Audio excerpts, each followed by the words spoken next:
Hello, and welcome to my channel, Reddit Storytelling. Today we have an author who is trying to avoid being traumatized again, and he decided to ask Reddit for advice. Let's see if you too would agree with the judgment of this forum at the end of the video. Feel free to put a thumbs up if you enjoyed this story, and subscribe if you haven't already. Am I guilty for leaving in the middle of a date when I found out she had cheated on her previous partner? I'm a man and I'm 24 years old. I have been single for almost 2 years. My ex-girlfriend cheated on me, which really did a number on my self-esteem, and it took a long time for me to heal from it, and even after I patched myself up, it has still been difficult for me to put myself out there and try to meet new people, just from a general fear of being hurt again. Anyway, the story starts about 2 months ago when I was out with some friends. My close friend Hannah, she's 24 years old, not using real names obviously, invited me and some of her other friends to a bar for drinks. One of these friends was a young woman, Katie. She's also 24 years old, who I happen to think was pretty cute. I worked up the nerve to talk to her and we had a decent conversation. I thought she might have been flirting with me a bit, but I chalked it up to wishful thinking and didn't get her number or anything. A few days later when I saw Hannah again, she told me that Katie had asked about me and asked if I was single. I was surprised, flattered, but primarily pretty nervous because I hadn't really waded into that territory for a while. I didn't think I was ready to date again, but Hannah pointed out that it had been almost 2 years since the cheating incident. I hadn't been on a single date or seen a woman in any capacity in the interim, and it would be good for me to at least try to go on one date, and if I decided that I still wasn't ready, I wouldn't be obligated to go on another. She invited both Katie and I out for drinks again the next weekend, when I finally asked for her number, which she gave me. We texted for a week until, with Hannah's encouragement, I finally worked up the nerve to ask her out on a coffee date. I was nervous at the beginning, but we both actually had a lot of fun. We had a second date at the local art museum a few days later, a shared interest of ours, and started sleeping together the following weekend.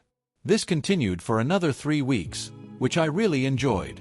I genuinely liked Katie a lot and I felt like we had a good mix of differences and things in common. We could and did just talk for hours, and she was smart and funny and seemed to think the same about me. And of course it was nice to be having sex again. It started to go bad on another coffee date, almost a month after our first date. We started having the our past relationships talk, and she told me about her high school boyfriend and her college boyfriend. Then she admitted that she cheated on her college boyfriend.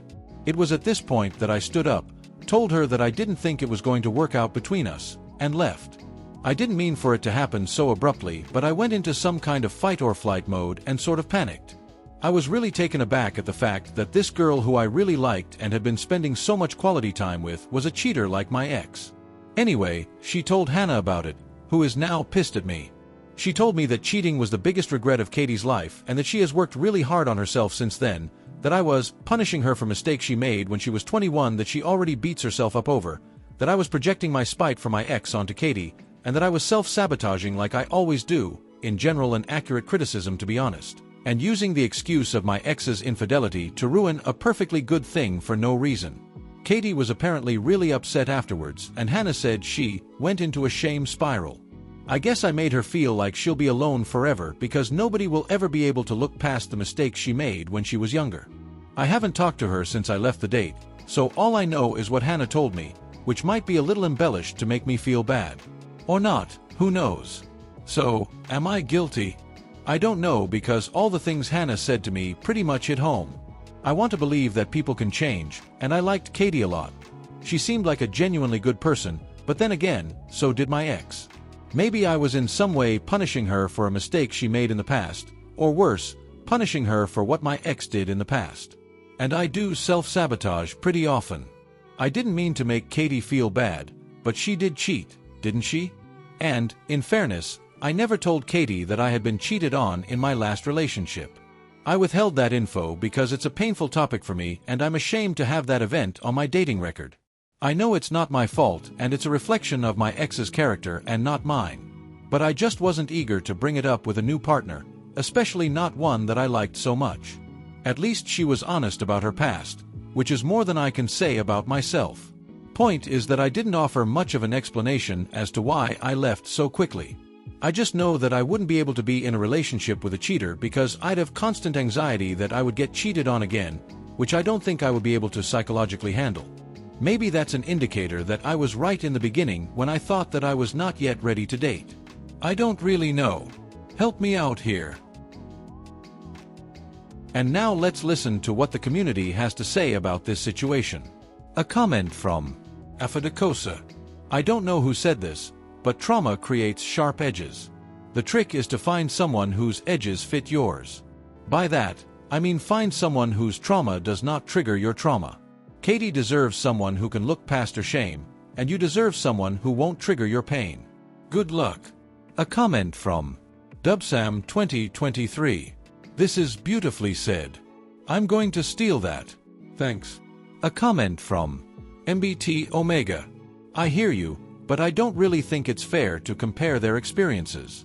He was betrayed by someone he trusted. Katie betrayed someone that trusted her. She had a choice.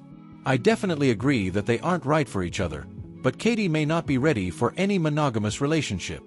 Not guilty for leaving her. You didn't make a scene or start a fight. You avoided being in a triggering situation in public. You aren't Katie's redemption milestone. You're a person. A comment from OK Scheme 6760. Not guilty. It's your life. You can stop seeing someone for any reason. Maybe distance yourself from Hannah for a while. A comment from Fuentex. And, in fairness, I never told Katie that I had been cheated on in my last relationship. I withheld that info because it's a painful topic for me and I'm ashamed to have that event on my dating record. Well, you did a good thing, you never told her, so she was open to confess. Had you told her about your trauma over this, she probably would have hidden the information. Look how Hannah knew about it, but never told you and encouraged you to date a woman who will trigger you insecurities and traumas. See, I'm not saying Katie will cheat on you, but she was a cheater. Had Katie known about this, she would have waited to have you more roped in or concealed the information forever. So, as an advice, do not tell in advance to any potential date or relationship that you do not accept or condone cheating until you are sure they have nothing to hide. However, Katie at least was honest and openly told you, which is something good on her character. However, I live with two codes: do not stick your penis in crazy, and once a cheater, always a cheater.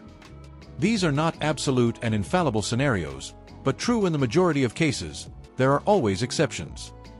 A comment from Dave Bowman 1968. Agreed. Hannah is the root cause of this problem. She knows your history and likely hers, and knew this would be a problem. She set you up for failure.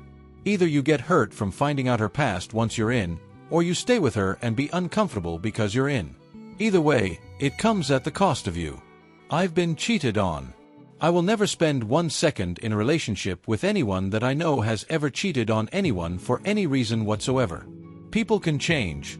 They just usually don't. And someone else can roll the dice on them. It's not going to be me, ever. Even if they are awesome. Even if they swear they've changed. Even if they have a pattern of behavior to back that.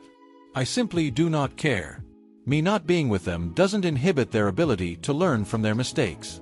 It simply takes me out of the line of fire from repeating them. And your friend, Hannah, is the one that threw you into this line of fire. And got both you and her friend hurt as a consequence. A comment from Unable Dog 9477. Exactly. He's not forced to give her a chance simply because she's not cheating now.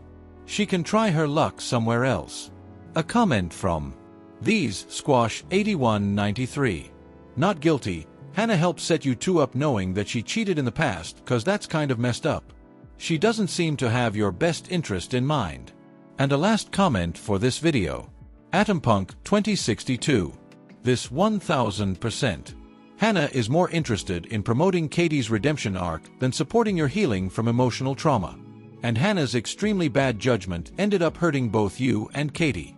Hannah was absolutely not a good friend to either you or Katie, and you and Katie should both, separately, stay far, far away from whatever bizarre flashing amusement park lights are flashing in Hannah's head. Not guilty. Thank you for listening to this story. Let me know in the comments if you agree with the community. What would you have done in that situation? And for those who stayed to the end, I thank you. If you like this type of content, feel free to like the video and subscribe if you haven't already. Take care of yourself and your loved ones. See you soon.